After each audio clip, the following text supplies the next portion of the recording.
June 13th through the 15th, I'm in Schaumburg, Illinois at the Chicago Improv.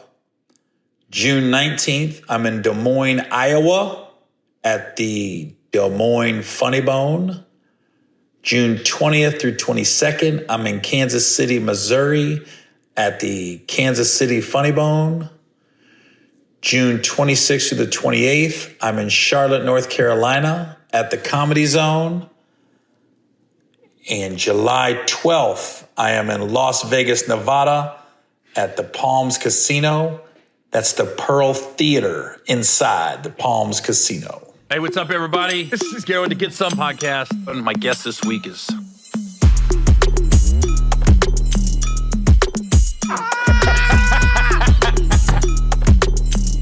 This motherfucker Gary.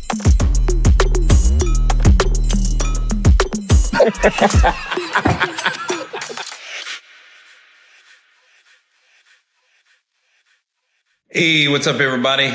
This is Gary Owen with the Get Some podcast.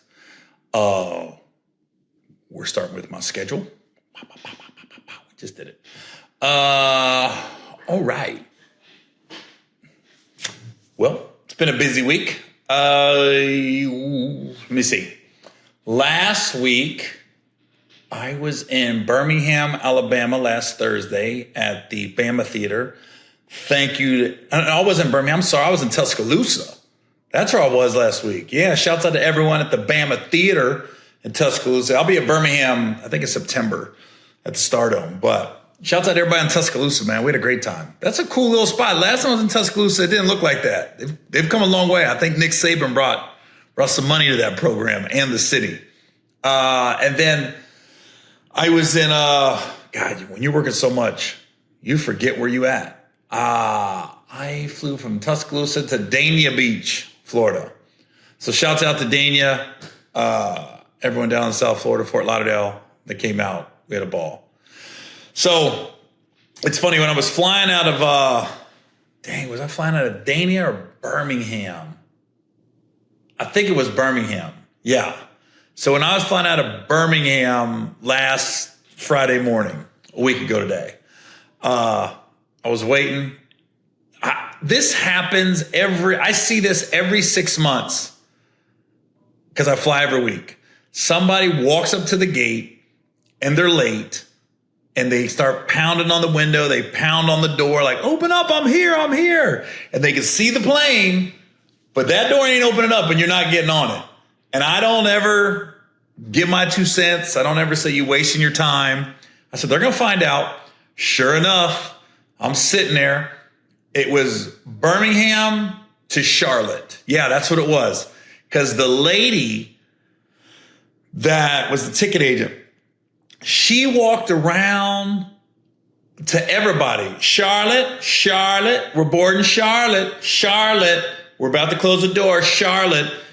I usually I was flying to Miami. So I sat, all the seats by Charlotte was empty because everybody got on the plane. So I moved back so nobody was around me. She came up to me. She goes, are you on Charlotte? I was like, no, I'm going to Miami. She was like, all right, well, Charlotte's leaving. And she did her job. She wasn't trying to miss anybody.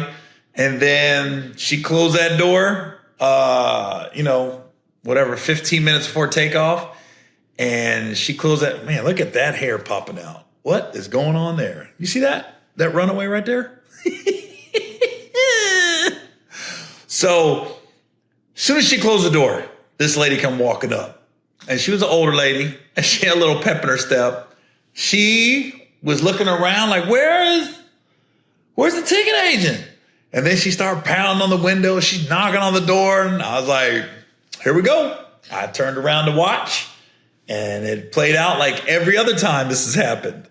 The lady opened the door. She's like, what? It said 15 minutes before we took off. She goes, yeah. I closed the door 15 minutes. And she was like, no, I was here. She goes, you were not here, ma'am. You were not. You got here at 7:16. I closed the door at 7:15. And nobody asked me, but she was late. And she goes, but I got a doctor's appointment. I was like, why do people say that to the ticket agent. They're going to be like, oh, doctor's appointment. Well, that changes everything. Let's open up the door. So she finally was just like, the realization kicked in. She wasn't getting on. She didn't trip. Once reality kicked in, it took her a minute. She initially tried to blame the ticket agent, which everybody does. And then she finally like realized, and then there was another lady that helped her get her flight. But God, if I see that one more time, we always blame the ticket agent. It ain't ever us that we're late. I had to learn the hard way with United because flying Delta, I got so much status. Before I go through security, I could always go into Delta 30 minutes before and be fine. United's 45 minutes. If you have a checked bag, you have to have that bag checked at 45 minutes. So if your flight is at 8, that bag has to be checked by 7:15. And I learned the hard way. I flew out of Cincinnati one time and I was sitting there chilling. I wasn't even in a rush. And then I walked up and the girl was like, nope. I'll never forget, it was whatever. I was 44 minutes. And she was like, I thought she was kidding. She goes, that's the cutoff. Nothing I could do. I was like, and I wanted to blame her, but it wasn't her fault. And so yeah, that door never opens up. I saw it. I saw it in San Antonio earlier this year, and I've seen it 2 times. And then I've told you the San Jose story about a year and a half ago. Where these 3 people was wilding on a Spirit flight because they couldn't open the gate. And the one dude was like, well, how are we going to get home now? So, yeah, that happened. So let me give you, this is going to be a running update on this robbery that happened May 21st until I would like to see some video because I would like to post the video and I like to make these bitches famous. So, as you know, a couple weeks ago, I got my car broken into. I got robbed, and I haven't given all information, but as of now, I feel like I can give all of it because I've heard nothing from the Missouri City, Texas Police Department. I've heard nothing from the detective that originally called me. I know I know there's bigger crimes out there. This is probably minor in the big scheme of things, and I've already come to the conclusion. I'm definitely taking an L on this. My insurance did cover some of the losses. Car insurance covered a lot of the damage. I am out of pocket a little bit, but nothing crazy. It's more the inconvenience of it all. But when you, and I don't know how Missouri City Police Department does something, but I want to give the website. Let me see. Where's this business card I got without giving my case up? So the website is, let me see, May 21st. The website that I was given to look up my case number and to contact people is www.missouricitytx.gov. That's www.missouricitytx.gov. If you go to this website, can somebody please help me out and tell me how I look up my case number? Because I have a case number, but every time I click on something, I think this must be the right location. I can't log in and find it. So just so we know, just so everybody knows what happens, I went to Bank of America on May 21st. I went to go close my account, and I was in the bank about an hour. I asked if they could wire it. They said, nope, you just closed your account. We got nowhere to wire it from. So the lady asked me, do I want a cashier's check or cash? I said, either one at this point. I don't care. I was in the bank about an hour. I ended up getting cash. Looking back, probably should have took the cashier's check. Yeah. But this Bank of America is at 9935 Highway 6, Missouri City, Texas, 77459. I don't live in Missouri City. If you're trying to look me up, I don't live there. Like I said, I was driving. I looked over. I saw Bank of America. I was like, I got a couple hours. I'm going to close my Bank of America account. Never really drove by this B of A before. I should have been more aware of my surroundings. Didn't see the Walmart behind it.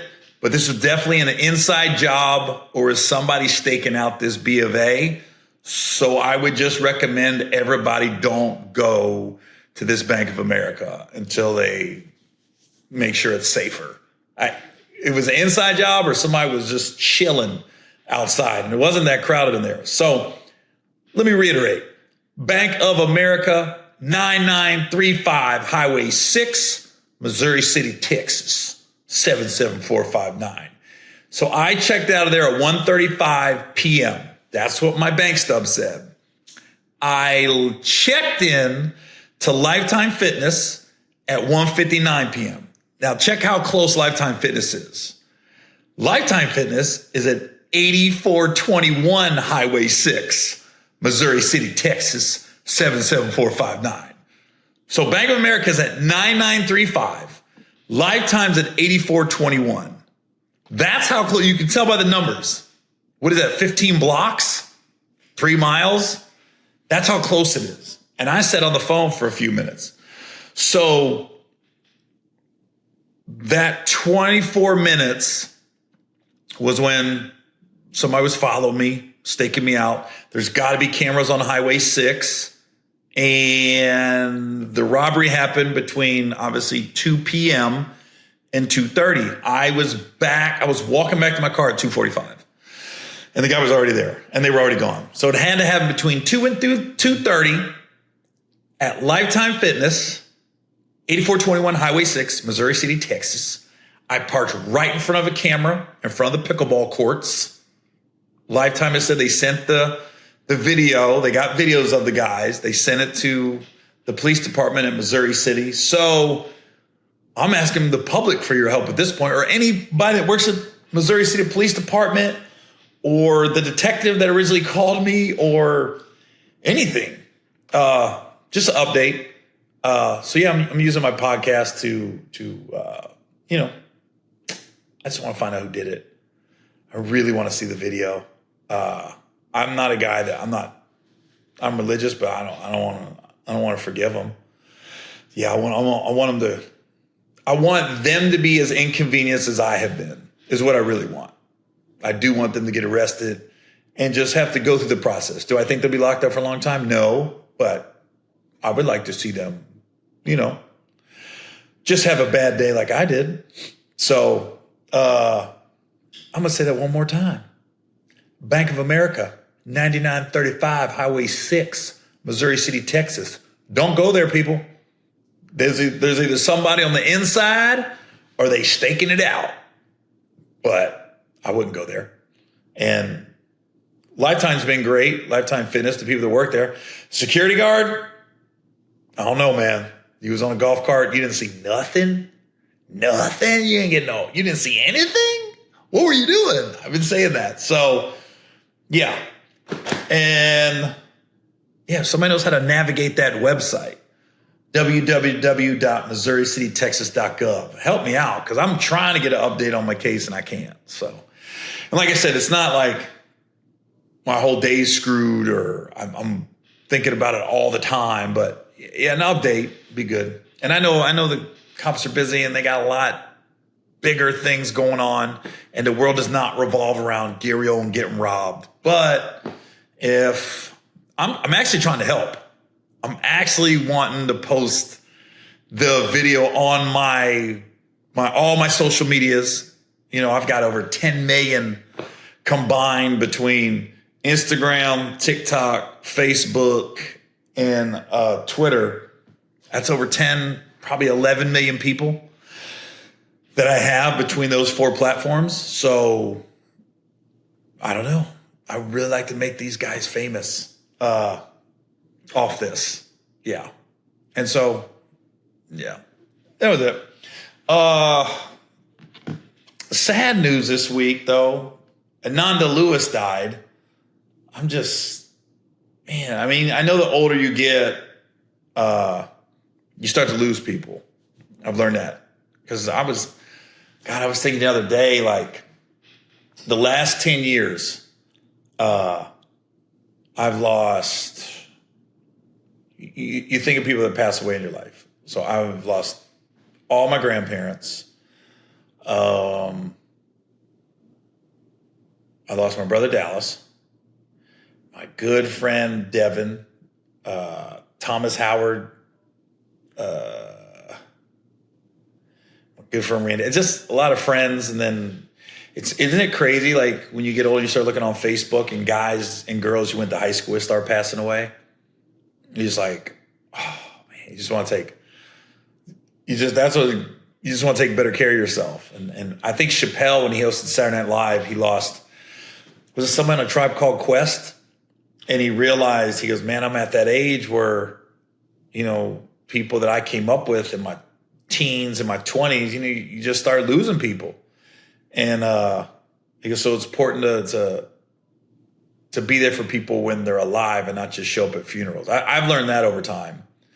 I try to be there for people that are here. Because it's funny, when a funeral happens, we stop what we're doing and we pay our respects and we make it such a priority. But we got to start making a priority when people are alive to be there, whether it's a wedding or, Christmas party, birthday, anything that you get invited to within, reason and people reaching out to you.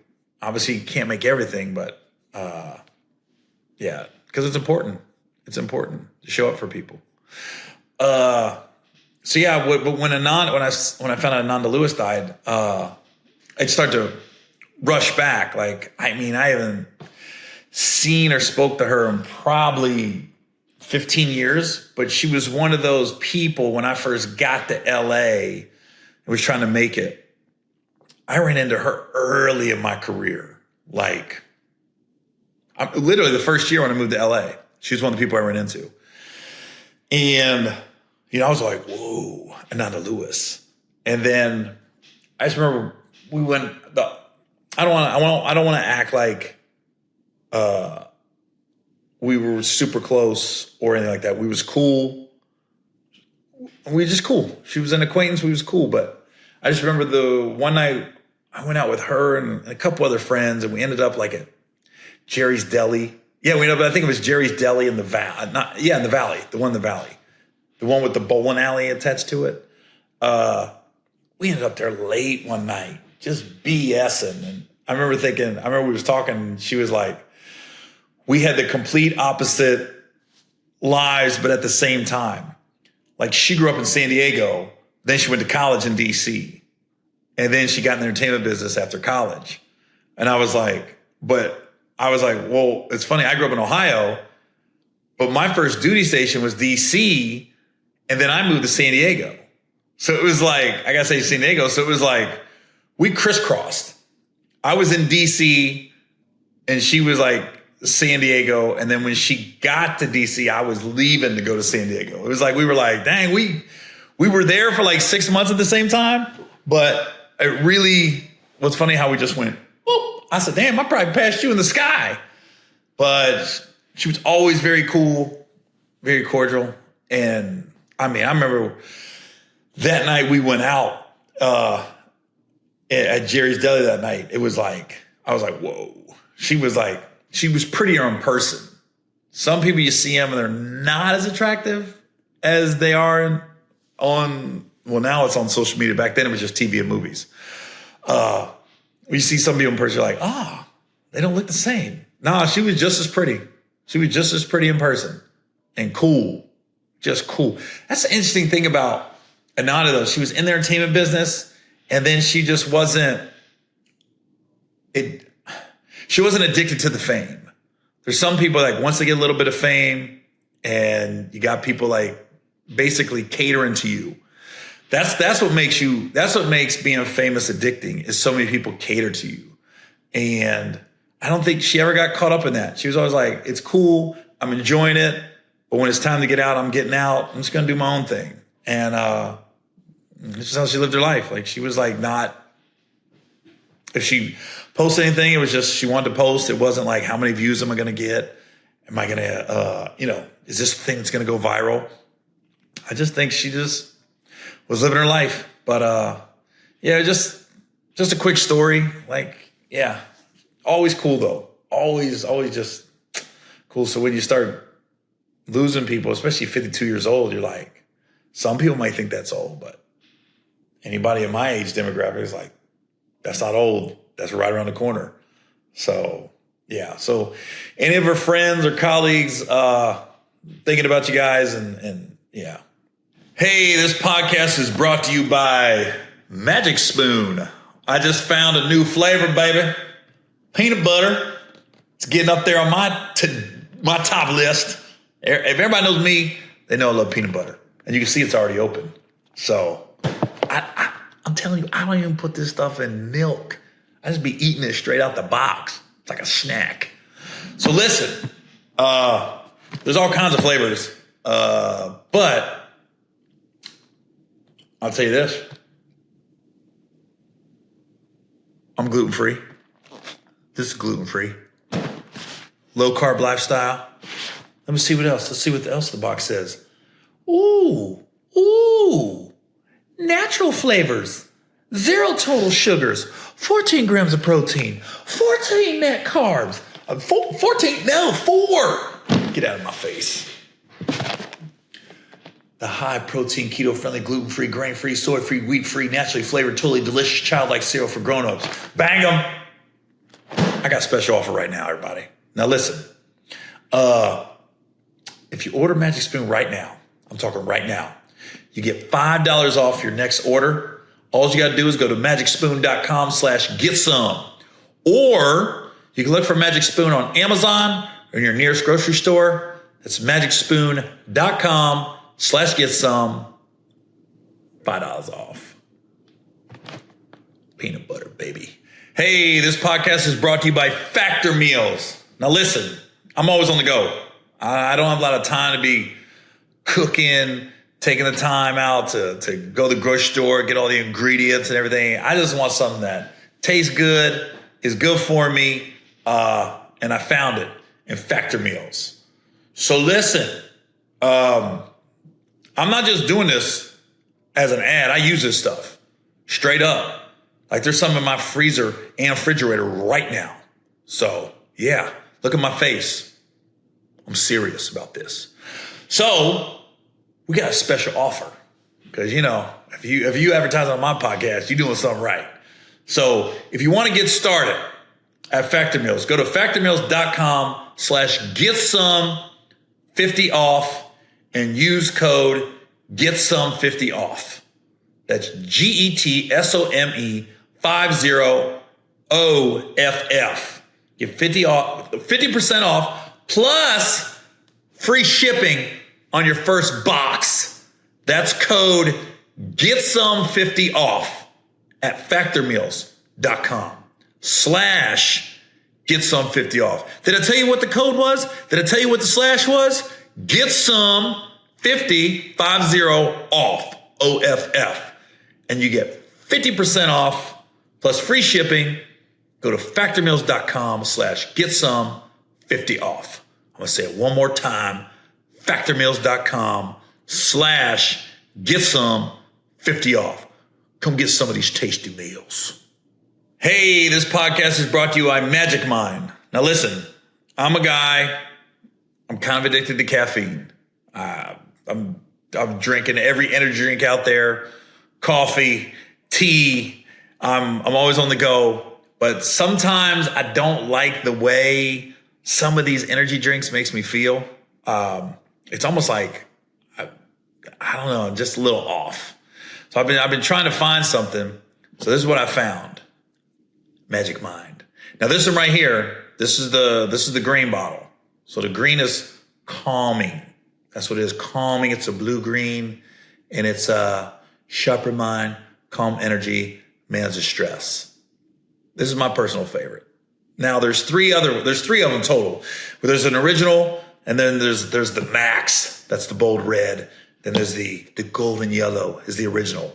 So listen, if you're looking for that focus of your brain, you just want clarity, and you want to be calm, and you want to be at your peak performance.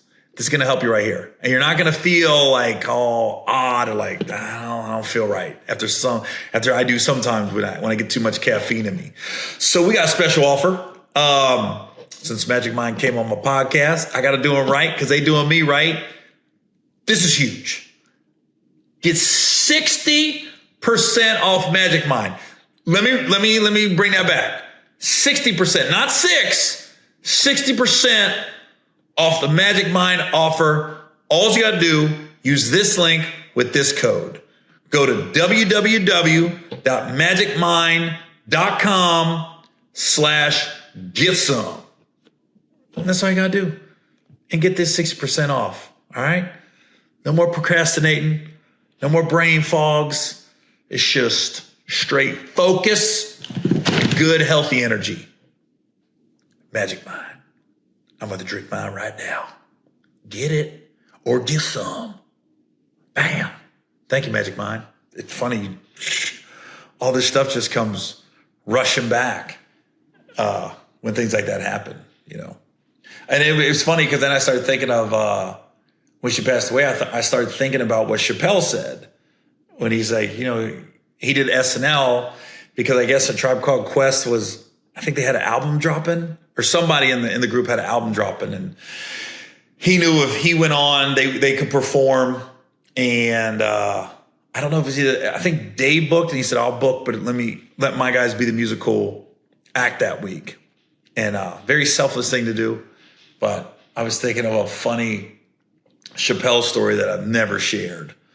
I don't think I've ever shared this in my life, and I can do it now. Now I can tell it. Absolutely nothing happened, but it's a funny story. So right in the middle of COVID, so this is like September of 2020, Dave started those Yellow Springs outdoor shows, and I got asked to do one of them. So I just happened to be in Cincinnati, so I didn't get the privilege of getting the private jet sent that Dave was doing to people. Like, I don't think Dave was paying people, but he was taking extra good care. He was flying people on private jets, and you're staying in Yellow Springs. It was like a cool little bed and breakfast type hotel. He put people up, and Yellow Springs is an interesting town. It really is, because what I noticed is when we drove there from Cincinnati. When you drive from Cincinnati to Yellow Springs, Ohio, it's about an hour, little over. You get off the highway, and it's just back roads to Yellow Springs. All you saw, this was 2020, was Trump, Trump, Trump, Trump, Trump, Trump. And as soon as you get to Yellow Springs, there was a big Black Lives Matter banner, and it just went Biden, Biden, Biden, Biden. It went from Republican to Democrat, back to Republican. As soon as you get back out of Yellow Springs on the other side, I was like, I don't know if that was Chappelle or if that was like Yellow Springs in its own bubble, because Yellow Springs is definitely in its own bubble. I used to go there in elementary school. There was a place called Camp Glen Helen, and we always went there. And that's why I was like, when Dave would always talk about Yellow Springs, I always be thinking like, why do I know that name? And I was like, man, 6th grade, that was Camp Glen Helen. That was in Yellow Springs, Ohio. I was like, I kept wondering why I knew that. So anyways, he asked me to come, right? I had a buddy with me, and then I had a girl that I know, white girl, complete platonic friend, great friend. She's attractive. I'm not going to give her name. Don't want to put her out there. Cool as a fan, though. We've been friends for like 10 years. She was in Indy visiting family. She called me out of left field, and we were talking, and I said, where you at right now? And she was, I'm in Indy. I go, shut up. I said, I'm in Cincinnati. I'm going to do Chappelle's thing on Monday. I said, come down, go with us. She was like, all right. So she shows up in like these red bottom heels and these jeans, and I go, we're going to be in a field. I said, why you got red bottoms on? So she went over to, some store, got some tennis shoes, and left her heels in my apartment. And she went with us. Keep in mind, I was married at the time. So I was married to my first wife at the time. So we go and we get there. As soon as we get there, this one dude, and I don't know who he is, the Dave or whatever, he started just hollering at her. He acted like I wasn't even there. And I was like, it was damn near kind of rude. Like, he never introduced himself to me, never said hi. He kind of looked at me. They start moving in, and I was like, did he just move in? And I was like, I got no stake in the game, but I'm like, bruh, from the optics looking in, she was with me or the other guy, my buddy. My buddy was a black dude. But you don't even acknowledge me? Like, what's up? I know he knew who I was. And so it's funny because I was like, all right, but I'm there, bullshit with Dave. Dave, we went to that, he's got that little nightclub after party thing, right? So we go to that, we're partying and stuff. And I felt myself getting a little too tipsy. And I was like, we gotta go. We gotta go right now. I was like, I don't want the lasting impression as me being obnoxious or getting so drunk I'm throwing up or anything like that. We gotta go now. So the girl was talking to the dude, and I got behind her and said, we gotta go now, right now. And she was like, all right. So she got in the car, and the dude was like, what, that's it? I said, later, bro. And then we just took off, and I could tell he didn't get her number. He got no information. I was like, he was just standing there like, and I didn't feel bad. I kind of cock blocked, but not on purpose. So now we're driving back. We stopped at Waffle House. I had to get something to eat. And all of a sudden she had to drive because I was too tipsy. And then my boy was a little tipsy too. So she's driving, and I look over, and my boy's like rubbing her shoulders. And I was going, what the fuck? I was like, is every guy hollering at you tonight? So I don't pay them no mind.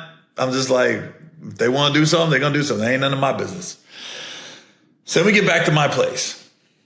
So I had a 3-bedroom apartment at the time. And my boy was sleeping in 1 bedroom. Obviously, I got my bedroom. The other bedroom didn't have a bed in it. And so she couldn't drive back to Indy. She goes, I got to crash. I said, all right, you sleep. I don't know where you're going to sleep. She goes, I'm just going to sleep in your room. I was like, all right. We didn't have really no other room unless you want to sleep on the couch. And I'm so tipsy, I'm not even thinking, I should probably sleep on the couch. I'm ready to go to bed. So I laid down. I remember we put pillows in between us, like bing, bing, bing. And I looked over and I said, you're the first white girl I slept with. And honestly, we did, on my kid's life, on everything, we just went to sleep. Absolutely nothing happened. I heard Ray J was telling on his dick. This is the opposite. There's some dudes who are like, what? You had a badass white chick in your bed, did nothing? Nothing. This is my homie. This is my friend. We're just strictly platonic. That's why when Steve Harvey says men can't have platonic friends with the opposite sex, I'm like, yeah, we can. Yeah, we can. I got a couple. Shout out to Chantel. That's not the white girl. This is my other friend that's black, that we're just platonic. But anyways, I just noticed when we were sleeping, and we're kind of laughing and I don't know, just cutting up. And then I see my boy, he's outside my door. And I'm like, what? I can see his feet outside the door. I go, why is he at my door? And then I think he's trying to listen. I goes, is he trying to listen and see if we're doing anything? I was like, it was just weird. His feet was right there. I go, I'm sure he thought it was popping off. I'm sure he thought he had the magic hands on the shoulders, but that's not on me. She wasn't interested. So wake up the next day. We were still laughing about, she got out of there early too. She had to get back to Indy. So, that's it. I leave Cincy the day after that. I left Cincy that Tuesday. Why did she call me Wednesday? And she was like, where you at? And I don't know, I was heading to my next gig or something. She goes, you're not going to believe this. I said, what?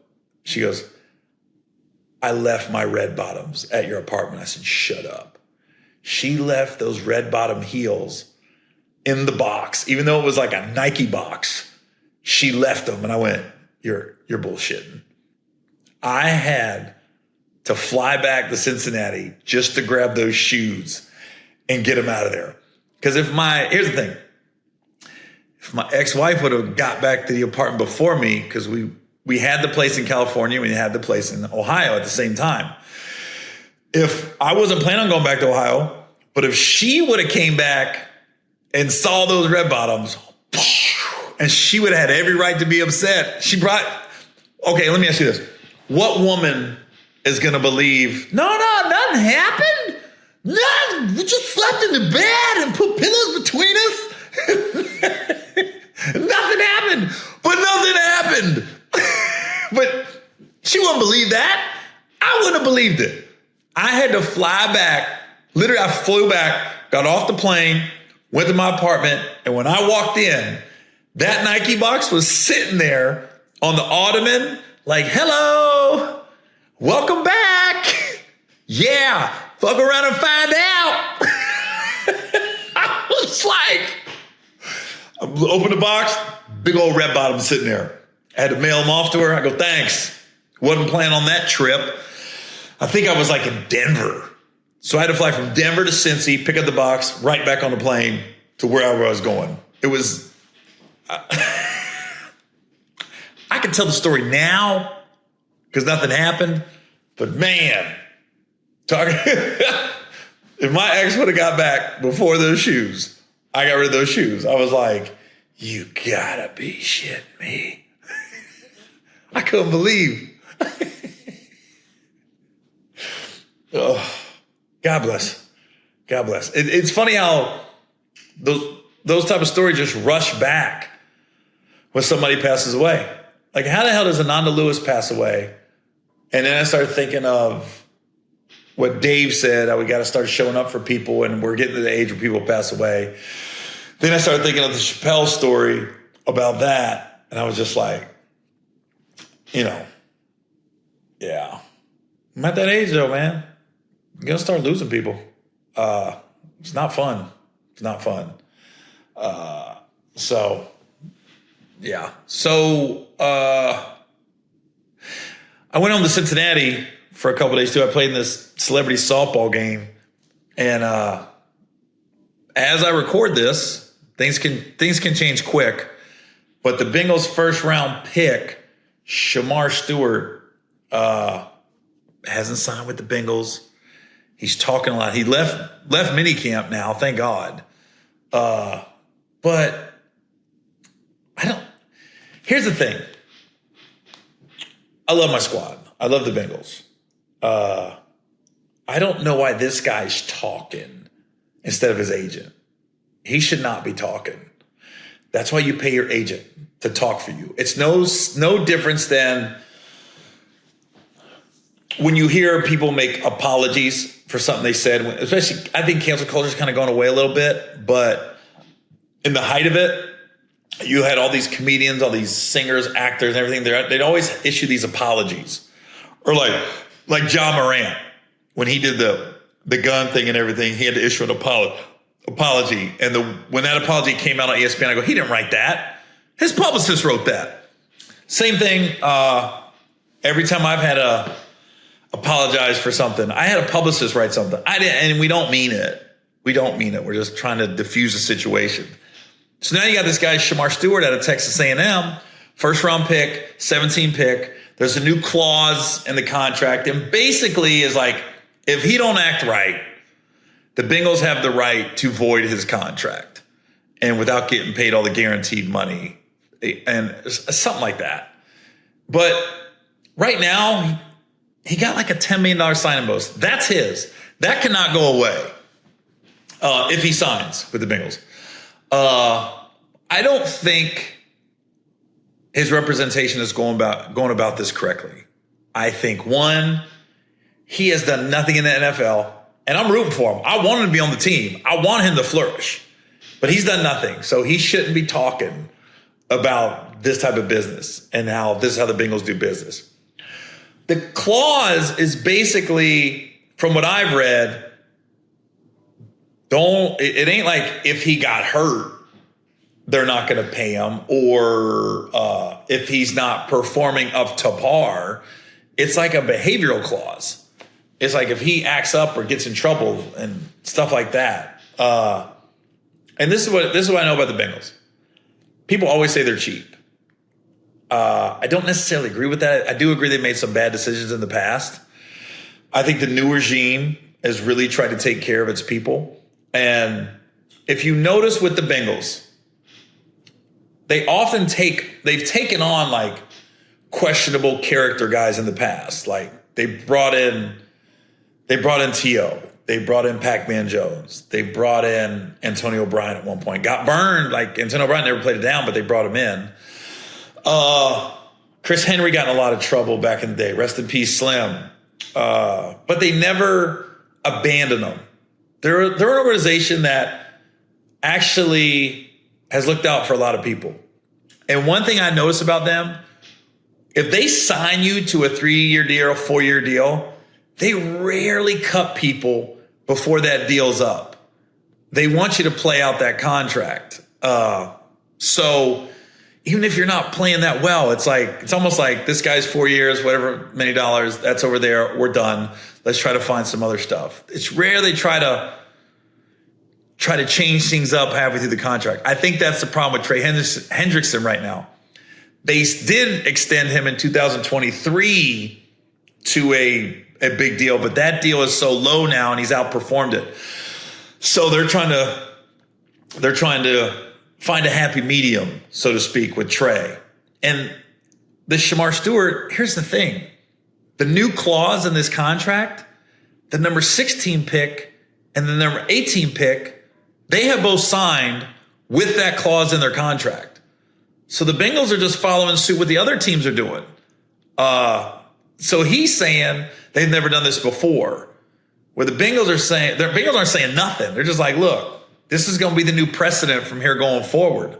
I'm sorry it's you, but this is a new precedent. And if you, listen, this is what I know about the Bengals, and this is what I wish Shamar's agent would know and Shamar Stewart.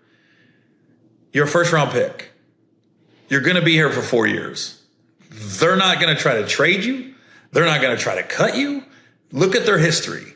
They let these contracts play out. Like Miles Murphy's in year 3. You could say he's underperformed. There's nothing coming out of the Bengals camp. They're trying to cut him, trade him, get rid of him. Burrow and Chase, leave them alone. They've outperformed their contract. They kept Jackson Carman around, and that guy was terrible. They still kept him around. That's how they do business. So you don't see them just getting rid of people before their contract's up. So if Shamar Stewart comes in, plays, even if he's average, they're going to keep him for the 4 years, maybe the 5, but for sure the 4. And you rarely see people that leave the Bengals that don't get signed by other teams. Usually like Jermaine Pratt got released and he was signed almost immediately by the Raiders. He was probably packing up his house and the Raiders were already calling. So I just wish his agent would do the talking, and Bengals aren't saying nothing. So all these people that are jumping on him, I'm like, yo, they're being quiet. We don't know what the other side is, but I think that's an interesting take. And this is what I would say to Shamar. You got $10 million guaranteed as a 17 pick. If you don't sign with the Bengals because of this one little thing, you have the option to come back in the draft. Already last year, 16 teams passed you over. Half the league did not sign you. So you think next year, sitting out here, you're going to go higher? You're probably going to go a lot lower. I can almost guarantee you're going to go lower next year. And that's less money.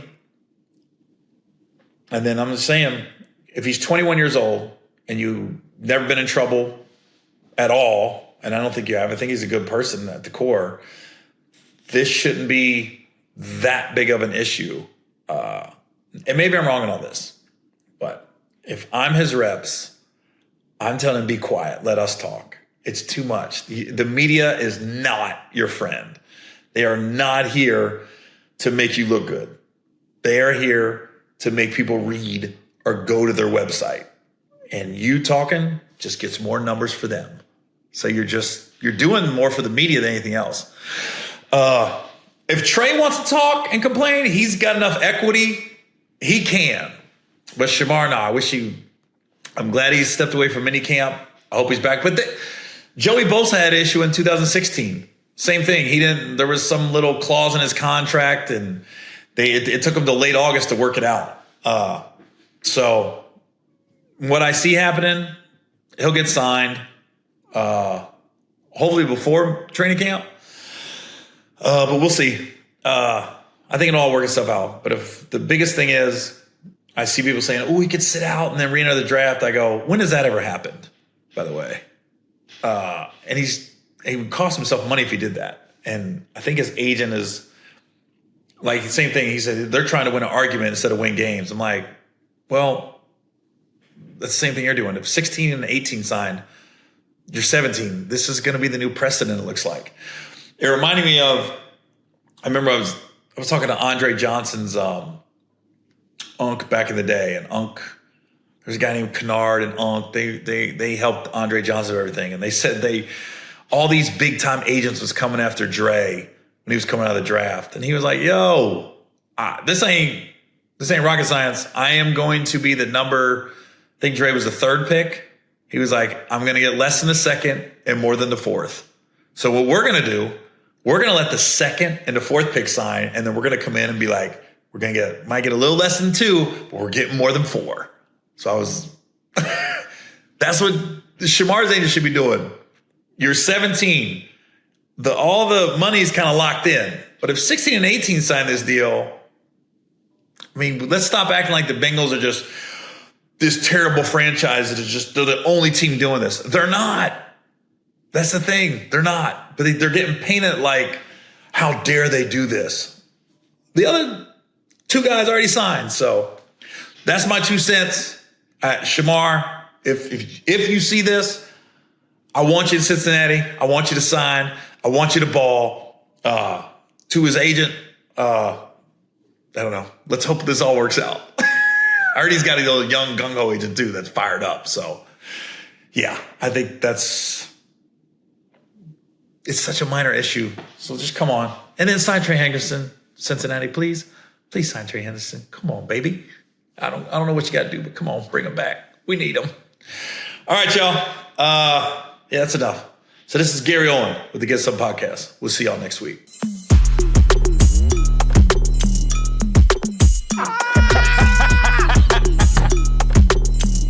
This motherfucker Gary.